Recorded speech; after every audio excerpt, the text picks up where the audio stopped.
khang hùm mà thằng tí dọc đó nghe này khang hồ còn vài lại cho con chỉ lòng hay giống trả lâu lại dối đó này chứ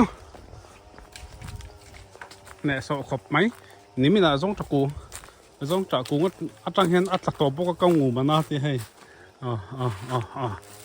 nè sợ ngưng mày cái lâu là mấy đó này tiền này ê bùm chẳng ngưng mày to hay khơi lại mình nghe là lẹ đó lâu thì dậy mấy vậy khát tí na này lâu thì chút chiang nếu mình là bao giống trả cũ ngắt là giống trả cũ ngắt trăng cái ngủ mà na thì hay giống trả cũ trong cái lá đó van nỉ po tất cái giống trả cũ trong cái lá đó thì van nỉ lấy về cái gì hay luôn giống trái ăn ngáo tụ cái hù thì hiện nhiên khi với phở mấy đi tính chúng trong cái bộ khi tầm lúc tục ăn lẩu xeng lẩu so lại thì so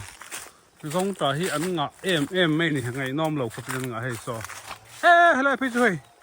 tầm lúc tục ăn lẩu xeng lẩu giống trả ngay đâu tam phải chân rủi chịu tóc trên này tầm lúc tục giống trả hú ta sang à bom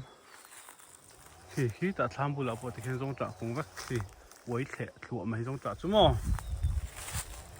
tại hiện lâu lâuเลยà mình đồ sa khóc mà hay bên chú giống trả cũng tăng là anh này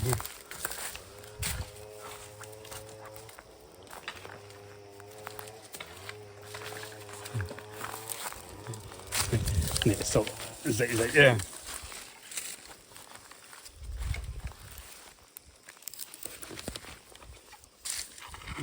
tụi này khóc mày hay giống trả có mò lâu lại đón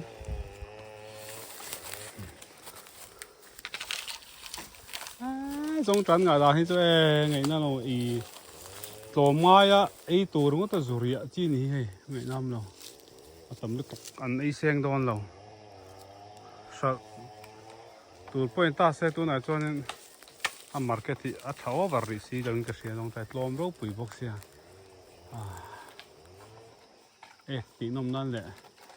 ghét xiêm nan cho nên cháu hấp bằng hay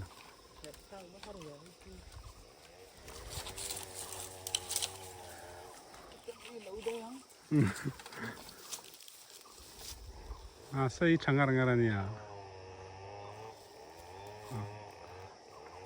giống chân ngài đàn xe cứ được bao khu chẳng là ấy rùa mày to mấy lỗ mò